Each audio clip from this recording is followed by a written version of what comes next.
Hello everyone. तो आज इस वीडियो में आप लोगों के साथ दोबारा से मैं ले आई हूँ कुछ पीआई के क्वेश्चंस और कॉम्प्रिहेंशन क्वेश्चंस। तो चलिए शुरू करते हैं।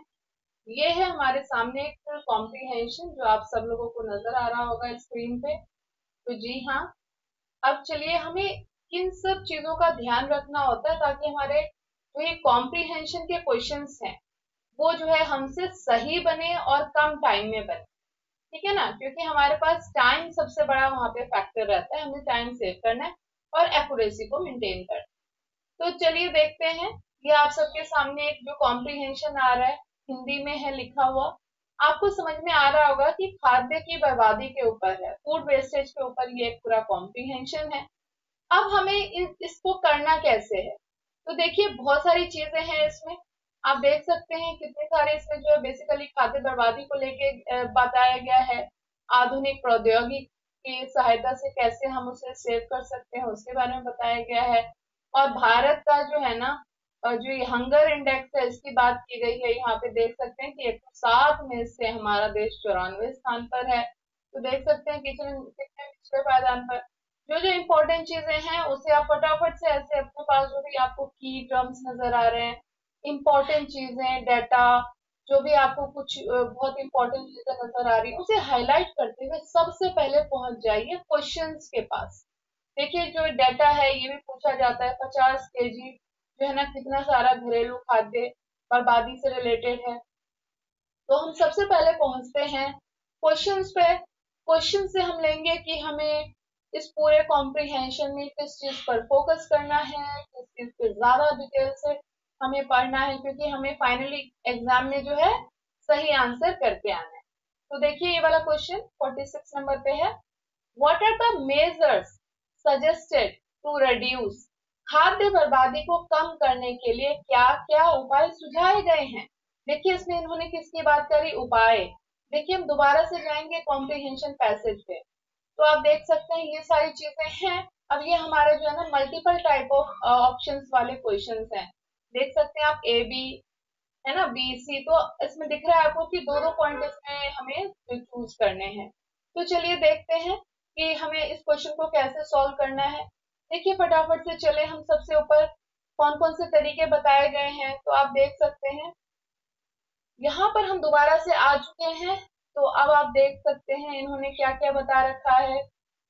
कितना जो है यहाँ पे इन्होंने फटाफट से एक बार हमारी रीडिंग की प्रैक्टिस होनी चाहिए। एक यहाँ पे ऑर्गेनाइजेशन आया यूएनएफओ, एफएओ, है ना। तो एक तिहाई व्यर्थ हो जाता है। फटाफट से इसमें देखेंगे कि हमारे वो कौन कौन से तरीके हैं जिससे जो है खाद्य पदार्थों को कम से कम जो है कम उसके जो बर्बादी है उसे मिनिमाइज किया जाए।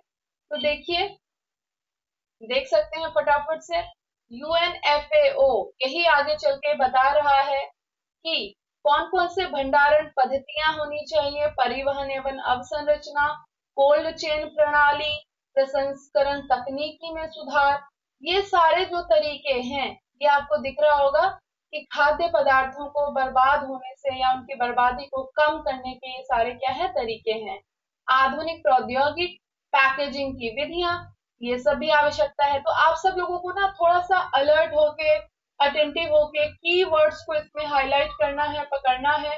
कॉम्प्रिहेंशन इसी तरीके से सॉल्व किया जाता है। क्वेश्चन पढ़िए, क्वेश्चन में जो पूछा गया है उस क्वेश्चन का जो बेसिक है, जो क्वेश्चन का मेन आधार है वो उसमें पूछा जा रहा है, बस उसी चीज को आपको अपनी कॉम्प्रिहेंशन में पकड़ लेना है ताकि आपका जो है टाइम भी बचे और आपका आंसर भी सही आए। तो देखिए हम लोगों ने ऊपर भी हाईलाइट किया है और यहाँ पे क्वेश्चन दोबारा से देखिए मेजर्स की बात हो रही है ना, उपाय की बात हो रही है कि किस तरीके से फूड वेस्टेज को कम किया जाए। तो आप देख सकते हैं ए ऑप्शन भी था ना, उसमें बेटर स्टोरेज की बात की गई थी, ट्रांसपोर्ट फैसिलिटी की बात की गई थी, कोल्ड चेन सिस्टम, आपने देखा था ना, मैंने पढ़ा था कोल्ड चेन प्रणाली की बात की गई थी। तो देखा आपने कितने जल्दी हमारा ये आंसर आ गया। आप देख सकते हैं यहाँ पे तो हमें स्क्रीन पे स्क्रॉल अप एंड डाउन करना पड़ा, वहां पे आपके सामने ही होगा। तो आप बताइए आपका क्या आंसर बना।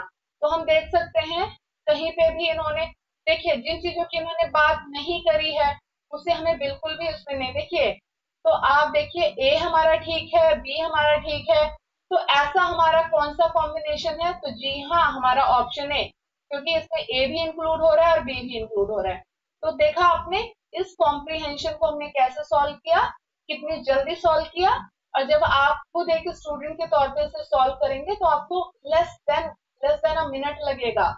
इसमें आपको फोकस क्या करना है? की टर्म्स, जो आपका क्वेश्चन है ना, क्वेश्चन को समझ जाइए। अच्छा, इस समझने में ना कोई बच्चा ज्यादा टाइम लेता है, कोई कम टाइम लेता है, तो दोबारा से आप ना कॉम्प्रिहेंशन की प्रैक्टिस करके जाइए। आप रीडिंग की हैबिट डालिए, आप न्यूज़पेपर पढ़िए, आप बुक्स पढ़िए। आप जितने ज्यादा कॉम्प्रिहेंशन के टॉपिक्स पढ़ेंगे उतने जल्दी जल्दी आपके जो है ये क्वेश्चंस वहां पे सॉल्व हो पाएंगे। तो चलिए दोबारा से देखते हैं। हमारा अगला क्वेश्चन देख लेते हैं। मेरे पास इसका क्वेश्चन पेपर भी है और आप लोग देखिए, कॉम्प्रिहेंशन में देखिए। देखो, अब थोड़ा सा भी डाउट हो, पैसेज आपके सामने खुला रहना चाहिए। एग्जाम में ऐसे ही होता है। देखिए, क्लीन प्लेट जो एक कैंपेन था, वो क्या था? जागरूकता से रिलेटेड था ना। देखिए, देखिए, चीन ने खाद्य बर्बादी के विरुद्ध क्लीन प्लेट अभियान, अनुमान है कि भारत में। अब आप देखिए, जागरूकता साफ साफ लिख दिया है ना, के विरुद्ध क्लीन प्लेट, और देखिए जागरूकता उत्पन्न की जाए।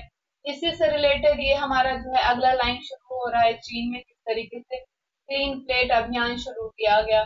तो जब ऐसे अभियान शुरू किए जाते हैं तो मेन जो हमारा पर्पस रहता है वो क्या रहता है? जागरूकता।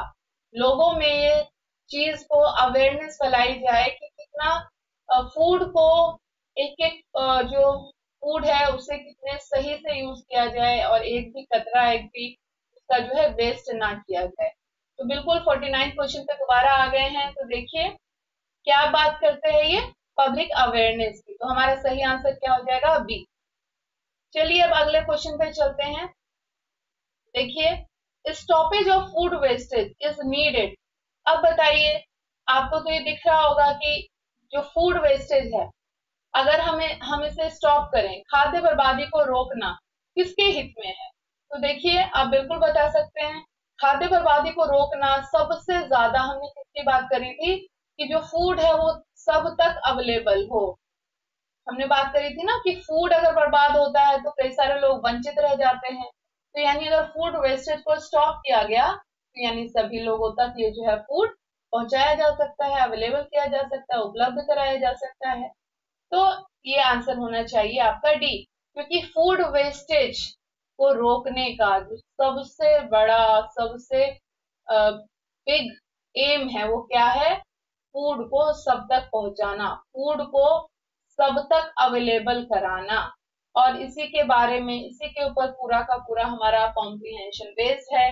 कभी कभी तो बहुत सारे इसमें, कभी कभी तो टॉपिक भी, सूटेबल टॉपिक भी पूछ दिया जाता है कि बताइए कॉम्प्रिहेंशन का क्या टॉपिक होना चाहिए। तो आपने देखा कि किस तरीके से हमें फूड वेस्टेज वाला जो पार्ट है या कॉम्प्रिहेंशन है, कैसे हमने इसे सॉल्व किया। तो सबसे पहले हमें क्या करना है? फटाफट से एक नजर आपको कॉम्प्रिहेंशन पे डाल लेना है। जो जो इंपॉर्टेंट चीजें लग रही हैं फर्स्ट गो में उसे हाईलाइट कर लीजिए, अपने साथ पेन वगैरह सफिशिएंट नंबर में रखिए, उसे हाईलाइट कर लीजिए। और उसके बाद आप फटाफट से क्वेश्चंस पे आ जाइए। क्वेश्चन के कीवर्ड को समझिए, क्वेश्चन का जो फोकस है, टारगेट है, उसे समझिए, और फिर दोबारा से अपने कॉम्प्रिहेंशन पे जाइए और फटाफट से उस सेगमेंट में से निकालिए। क्वेश्चन को देखिए, समझना बहुत जरूरी है, कोई जल्दबाजी ना रहे, एक्यूरेसी पे ध्यान देना है। और जल्दबाजी में हम सिली मिस्टेक्स ना करें, अच्छे से पढ़ें, बस ये निकालने की क्वेश्चन में पूछा क्या गया है। क्योंकि कॉम्प्रिहेंशन ना सबसे इजी सेगमेंट में आता है, इस पे स्कोर करना इजी रहता है तभी जब आपको क्वेश्चन समझ में आ जाए और आप की टर्म्स को अपने कॉम्प्रिहेंशन में ढूंढ लो। अगर आप ये दो काम कर लेंगे, और अभी आपके एग्जाम शुरू ही होने वाले हैं, ज्यादा दिन बचे भी नहीं हैं, हार्डली 2 वीक्स हैं, तो आप ना डेली भी अगर कॉम्प्रिहेंशन की प्रैक्टिस करेंगे तो ये पूरे 5 के 5 क्वेश्चन आपसे बनेंगे। 5 क्वेश्चन इसके, 5 क्वेश्चन डीआई के।